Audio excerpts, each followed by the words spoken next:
All right, take two. Happy Tuesday, friends. Okay, this is going to be an interesting video. I don't have that great of a setup to do this, but I know I had mentioned I wanted to show you all how I use the infinity loom, or otherwise known as a figure 8 loom. This is a bigger one. I bought this one from Michael's probably 5 or 6 years ago. There is a smaller one, a more compact one that is sold by KB, which is knittingboard.com. That's the picks that I have. These are my absolute favorite picks. I have two of these, an orange one and then this purple one that I use for when I loom knit. And I apologize if I'm all over the place. My pain level has been just through the roof, exactly why I have not really done any videos. And I'm actually doing this video while I'm on my knees, because that's just, I'm actually propped up on 2 of my yarn boxes right now. And there's a ton of my cat's hair all over these boxes, so we're gonna roll with it today, guys. So if I'm fidgeting a lot, it's just, like I said, it's because I'm on my knees. My knees have been really swollen and burning and just, but you know what? Life goes on, and I'm gonna just keep moving. So I'm gonna be showing you how to cast on, what I do with this loom. One important thing that you want to make sure of when you're using an infinity loom, and this is what really kind of deterred me from using it at first until I really learned how to use it, is if you look here, there's pegs here and here. So what you want to do, if you want to keep going all the way around, you don't want to connect on both ends. You want to leave some pegs open. So usually what I do is I leave this end peg and then like 3 or 4 pegs open, so that I know when I get to this peg here that I'm done and I need to go back in reverse. So that's kind of the way I envision using this loom, is like a figure 8 skater and ice skating. So it's kind of just, you know, you're kind of just going, you're going back and forth in a figure 8 motion, back and forth, back and forth. I'm not really going to take the time to fully,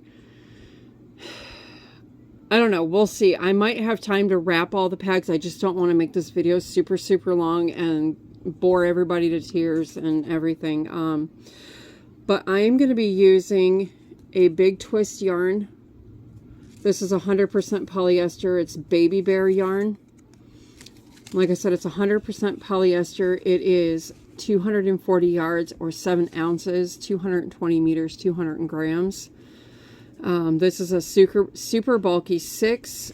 It recommends a 9mm knitting needle and a 9mm crochet hook. I did try crocheting with this.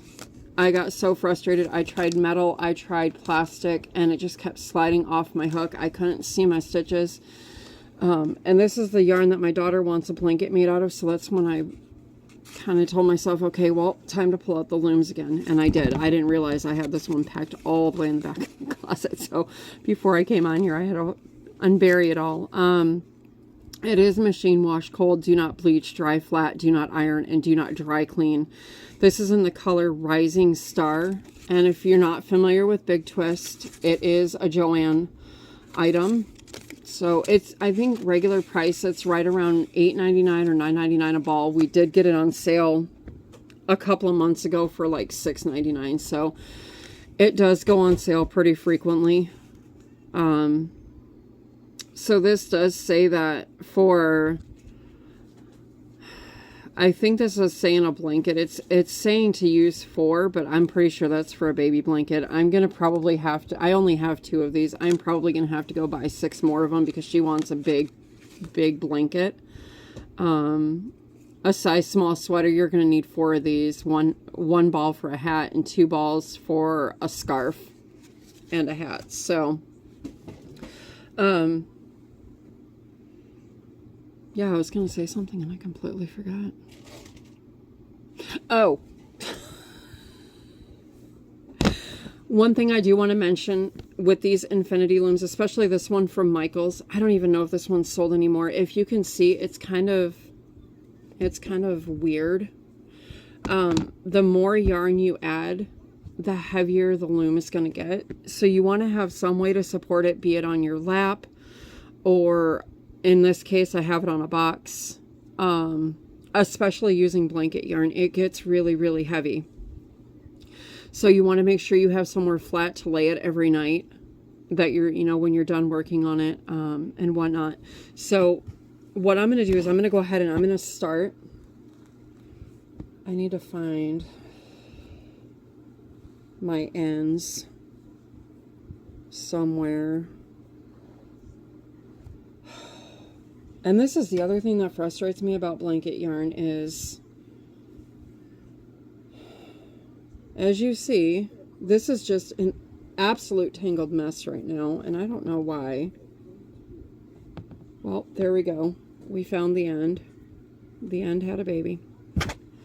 As I say, yarn barf, blanket baby, I don't know.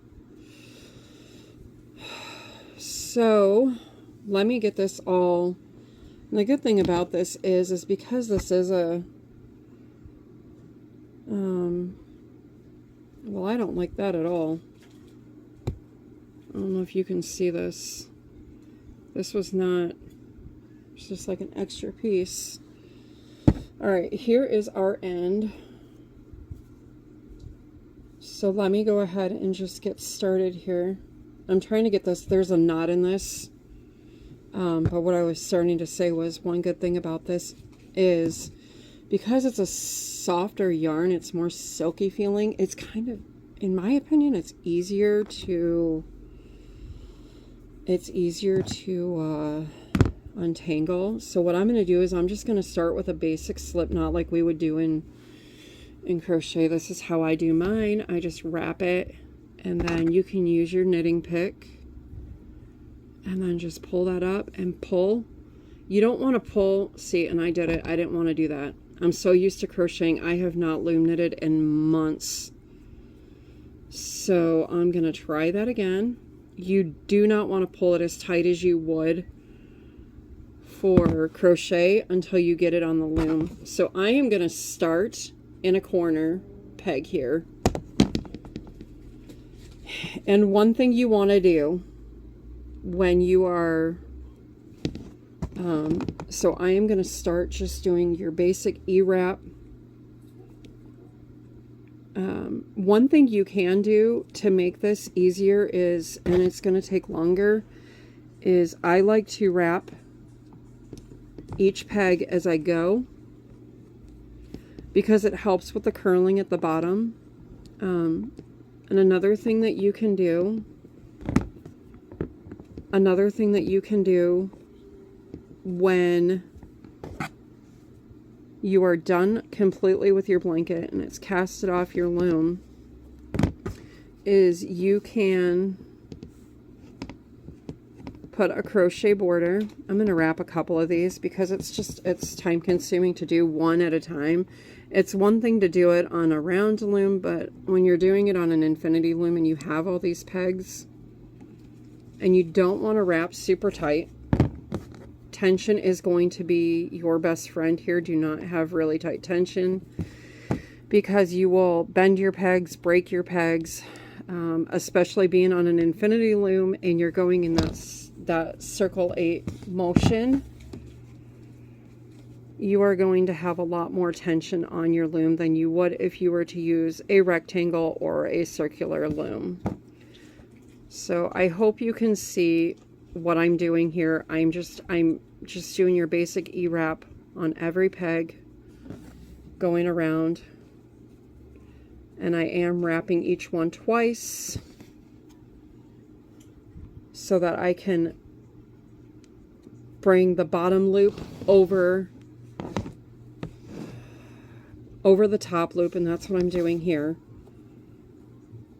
So if you look, I have my bottom loop and I'm going to come up over my top loop. And I'm doing it again. let me see if I can bring my camera down here, give you a better angle. Oh, we've got, no, that's not going to work because my TV is on and I don't want to get copyrighted here. I don't want to get those. Okay, so we're just going to, I'm going to keep going. Bringing the top loop over the, or the bottom loop over the top loop, I'm sorry. And again, bottom loop over the top loop. And so one thing what I was saying was when you actually start loom knitting on this project, you want your project to fall in the middle here. You want to be flipping your loops the way I'm doing it right now. You don't want to do it the opposite way because then it's not going to work. It's going to be a mess. This way, if it falls down in between here, then your blanket starts falling. So I'm going to tell you, I am not good at tutorials. I'm not trying to make this a tutorial. I had mentioned that I said I wanted to show you all what I was going to do with a loom. I was trying to figure out content for this week too, and then something just said, oh, well, we'll do a loom knit thing, and well, here we go. I'm getting tangled in my own mess here. So again, bottom loop over the top, bottom over the top. So I'm going to stop right there because this is going to take me a long time. So what I was saying was, once, and you can kind of see my yarn right here. That's just my cast on. That's just my casting on. Once I get going on this, and I will come back and do another video as I get going on it, the blanket itself is going to start falling through here. So again, like I said, you don't want to connect them on both ends. So when I get down to this side here, because I am going to do it all the way around, you can just do the outside and then stop and then do a blanket there. Or you can do it all the way around, and it's going to be a big blanket. I want to say it's going to be 6 feet wide. I don't have my, yeah, I don't have the box, but it is a big, good sized blanket. It's going to be like what my daughter wants. But I will come back again after I get going on this, probably maybe tomorrow or Thursday after I've got more worked on it, and then show you exactly what I mean by not connecting the ends. So anyways, friends, I'm sorry this was such a scattered all over the place video. I am not a very good tutorialist. I just wanted to show you how to use the infinity loom, how to start casting on, and then in my next video I will show you how to wrap the pegs and what I mean by taking the bottom loop over the top loop and coming on the inside of the loom versus the outside of the loom. Okay, so for now, friends, I'm going to go. I hope this was somewhat helpful for you. If you have any questions, please shout out in the comments below. But for now, I will jump off of here. Be kind, be blessed, and I will see you in the next one. Bye, friends.